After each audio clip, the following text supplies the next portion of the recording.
There's this idea that Chinese cast stoves don't have a good reputation and aren't very good.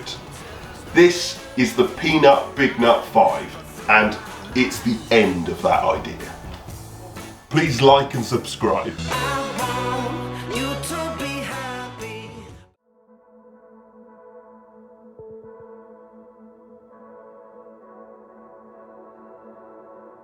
They make several stoves in the Peanut range. A Peanut 3, Peanut 5, this Bignut 5, which is a sort of widescreen version, and the Peanut 8. All of these have log store options too. They're made from cast iron and are designed and constructed in Dorset by Saltfire. They are finished beautifully, they're focused on burning wood, and they're hugely popular. They're well priced and they have a good reputation. Right, as always, a couple of logs in the base. Oh, I'm running low on kindling, but there's a couple of bits, that's good. And one fire lighter. I have been known to be wasteful and used to.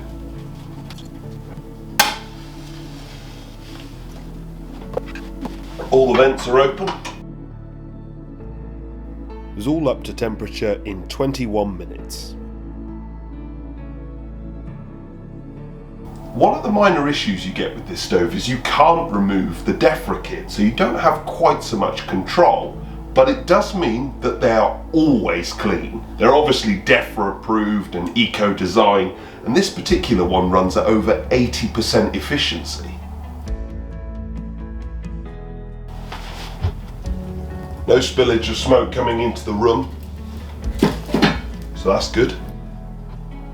The controls are really nice. We've got this metal handle which does get hot, but you get a glove with the stove. The obvious slight hiccup with this glove is you cover it in soot and suddenly it's not that colour anymore. But you do get a glove, so that's something. You also get all the little Allen key tool stuff that you need for removing the glass, for putting the collar on, for tightening stuff up. And that's simple and cheap, but obviously really useful. In terms of the main controls, we've got quite a few. So we've got this top control which controls the air down the glass. It's this one that'll have a block in it for DEFRA approval, and you can't remove that block, so it is permanently bleeding air in a bit. This currently, Chuck, is that glove?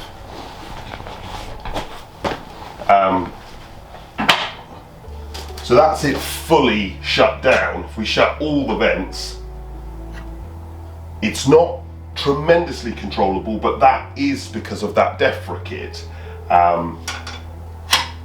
This control here is air at the back, so that you can get a really clean burn as far as the chimney and the outside is concerned.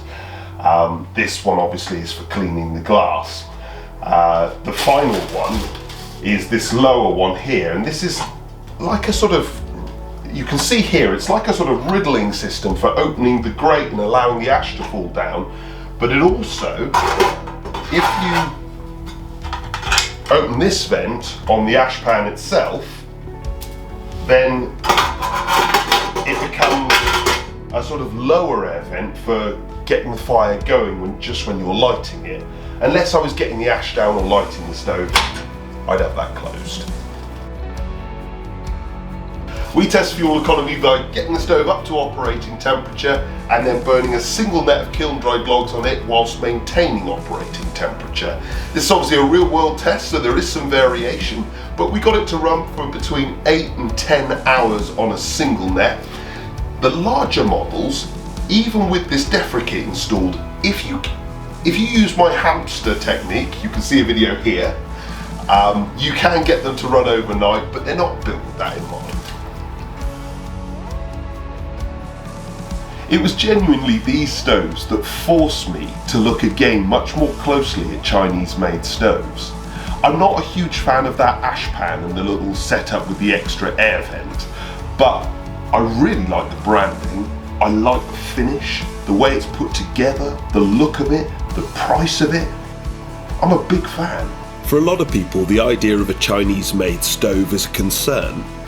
But let's not forget that the stove industry in this country started when Scandinavian manufacturers brought cast iron stoves over to here. We then copied them and made them out of steel, and they were awful. They would warp, they would fall apart, they were rubbish. And we perfected our designs, and actually our British steel idea is now the industry standard. The Chinese manufacturers are the same. They didn't use stoves at all, so they lacked experience and didn't know what they were doing. But just like us, they've begun perfecting their designs. The industry learned something from Britain with their steel stoves, and the industry's got more to learn now. I've learned a few things, and if you want to burn wood for evenings and weekends and have a great focal point and just a really nicely put together stove, I'd recommend one to you.